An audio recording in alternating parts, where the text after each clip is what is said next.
Shalom, bersama saya Pendeta Reza Abraham dalam ringkasan pelajaran Sekolah Sabat 5 menit.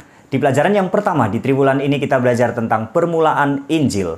Sepanjang satu triwulan ini kita belajar tentang Injil Markus. Mari kita lihat pelajaran di belakang ini. Pelajaran Sekolah Sabat sepanjang minggu ini saya bagi menjadi dua bagian, 1, 2. Yang pertama yaitu pelajaran hari Minggu dan hari Senin tentang penulis dari Injil Markus, yaitu Yohanes Markus. Kemudian yang kedua, pelajaran hari Selasa sampai hari Kamis, isi dari Injil Markus secara garis besar. Yang pertama, penulis dari Injil Markus adalah Yohanes Markus. Meskipun tidak dicatat dalam Injil Markus siapa penulisnya, tapi tradisi gereja mula-mula menyatakan bahwa penulis dari Injil Markus adalah Yohanes Markus.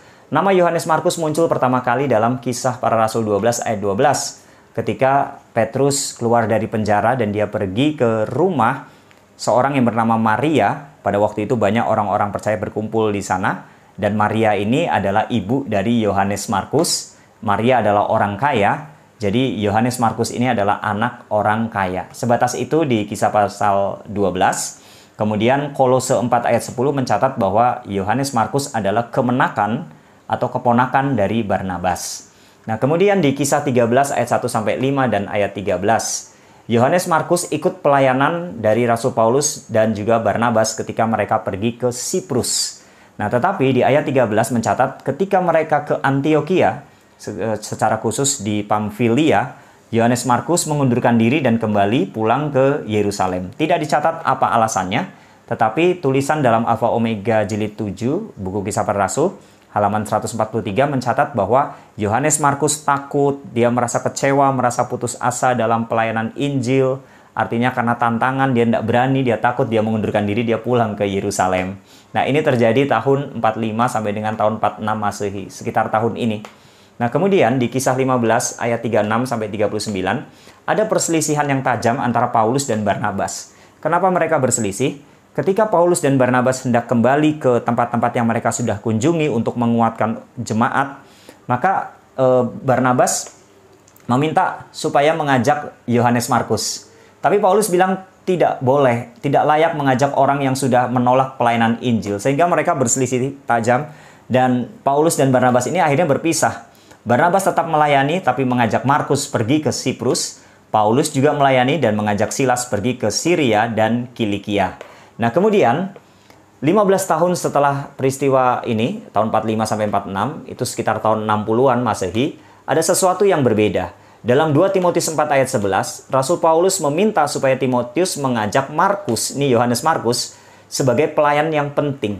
Kemudian Filemon 1 ayat 24 menyatakan bahwa Markus teman sekerjaku. Jadi, Rasul Paulus tanggapannya sudah beda dengan Yohanes Markus.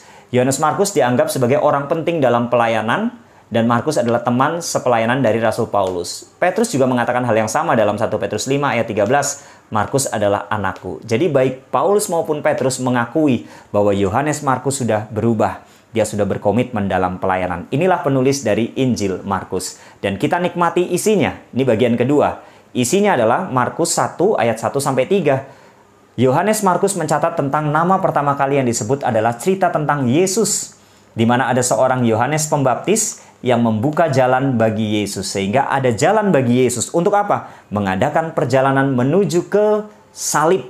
Jadi, Injil Markus menceritakan tentang perjalanan dari Yesus Kristus menuju ke salib. Nah, bagaimana perjalanan itu? Dicatat dalam Markus 1 ayat 9-11, ketika Yesus dibaptis dan diurapi oleh Roh Kudus sebagai peneguhan dari pelayanannya. Kemudian Markus 1 ayat 14-15, setelah itu Yesus memberitakan Injil, dikatakan telah genap waktunya. Waktu yang mana? Waktu yang dicatat dalam perjanjian lama tentunya telah digenapi secara khusus dalam Daniel 9 ayat 24-27, nubuatan 70 minggu.